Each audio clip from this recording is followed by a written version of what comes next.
Chankorb Pvt Ltd na Laphu dagi semba pothok launch toubagi thouram North AOC da leiba Hotel Imphal gi sangai hall da pangthokhre.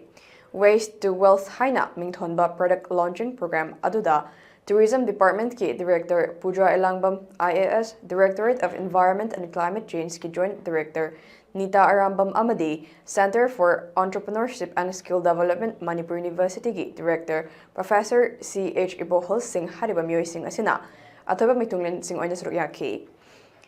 Environment friendly oibata natana waste management amadi self-employed haiba objectives ka loinana Laphu pambi dagi pothok launch toubagi thouram aduga mari lenana Tourism Department ki Director Puja Elangbam na haikibada asigumlaba sustainable oiba product ama launch tawduna masagi brand name ama thamduna Manipur khak natana malem sin thungna miyam mangda puthoktuna sizinaba yaba pothok oina fanghangadoriba asi miyamnasu pamna sizinagani haibgi thajaba lei state asedasu marang kaina fangba mahai marongsu pambi singbu matau karamna kanaba maramda chinagadagi haibadu tijenduna puthokpa haibase yamna afaba thabak amani asigumlaba environment friendly su oiraba pothok makhal sing asi hena marang kaina puthokpa ngamnaba hena tijin humjinduna puthoknaba honabagi tangai fadaba lei masina thabak fangdriba naha kayadasu thabak fanghanbata mateng oigani haiki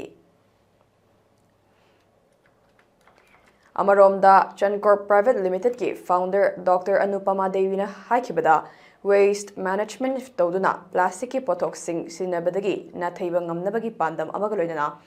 environment friendly oiba fiber makhal ama miyamda fanghanbani hariba fiber makhal asina fi makhal kaya sabata natana handicrafts ki